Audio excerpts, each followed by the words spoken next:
تاسو اوس وګورئ دا څه زندګي ده الله دې نوم انسان وساتي دا هغه ځای دی د پل ویښ دی د پل لاندې داسې ځای دی چې په دې کې سپی هم ژوند نه تېروي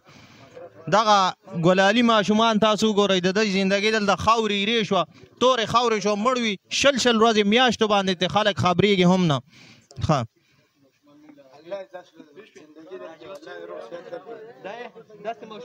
ملګري څنګه چل دی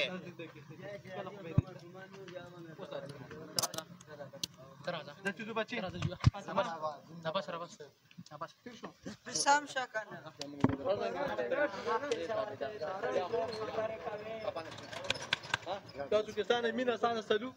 ستانه اخلاقي کنه دا بچا کې نشته دا خواله به ان شاء الله راځو صحیح یا ده هم راځو بیا اسه کله راشي خوش حمدلله کله راشي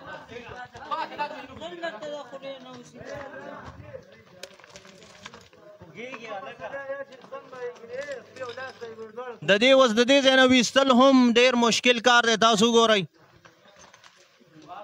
په طریقه ډاکټره و ډاکټره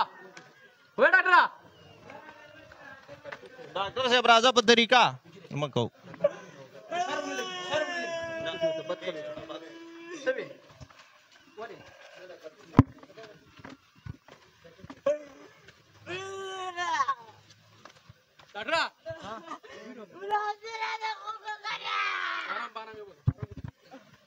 تاسو اوس وګورئ دا څه زندګي ده الله دې نوم انسان وساتي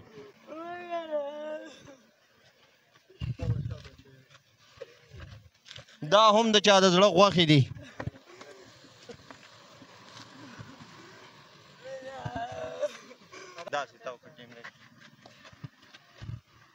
دا هغه ګلالی ماشوم دی تاسو وګورئ په داسې ځای کې پروت کوم ځای کې چې سپی هم د پریوتو نه ځان ساتي وایي هسې نه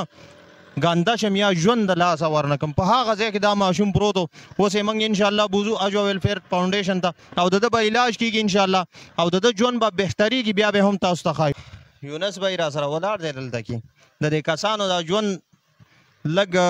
د دې په بدلولو کې کوشش کوو منګه چې کوم دی قدم چته الله تعالی به پکې برکت اچوي